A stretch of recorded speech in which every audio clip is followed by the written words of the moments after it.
ఇప్పుడు ఏం చెప్తున్నానంటే మన దేశం మీదకి చాలామంది దండయాత్రలకు వచ్చారు. యాకిమీనియన్లు, శ్వేతహూణులు, శకులు, యవనులు, యవను అలెగ్జాండర్ ది గ్రేట్, వాళ్ళు దండయాత్ర చేశారు. వాళ్ళంతా వెళ్ళిపోయారు. మరి వాళ్ళ వెంట వచ్చిన వాళ్ళంతా ఏమైపోయారు? కొంతమంది సెల్యూకస్ వచ్చాడు కదా, మరి వాళ్ళు ఎక్కడికి వెళ్ళిపోయారు? వాళ్ళందరూ ఇక్కడే సెటిల్ అయిపోయారు. ఓకే. వాళ్ళు ఈ జాతిలో కలిసిపోయారు. మీకు వచ్చిన ఎగ్జాంపుల్ చెప్తా. మనకి ఇక్కడికి పార్సీస్ వచ్చారమ్మా. అవును, పార్సీస్, పార్షీలు. జంషెడ్జీ తాత విన్నారుగా పేరు? అవును, విన్నాను. జంషెడ్జీ తాత. మొన్ననే ఒక ఆయన చచ్చిపోయాడు. ఆయన పేరేంటమ్మా?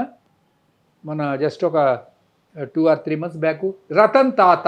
రతన్ టాటా. ఓకే కదా, మొన్న ఈ మధ్యన పోయాడు. రతన్ టాటా. అతనికి మంచి పేరు ఉంది. అవును. వీళ్ళంతా పార్సీసు. ఆహా.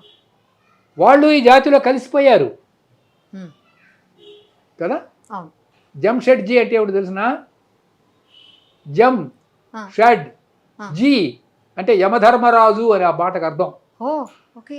జమ అంటే యమా. ఆహా. జేమ్స్ అని ఉంది ఇంగ్లీష్లో. అవును. అది కూడా యముడి యొక్క పేరు. ఆహా. మనకి పురాణాలలో యమధర్మరాజు ఒక ఆయన ఉన్నాడు. ఆయన కాలస్వరూపుడు.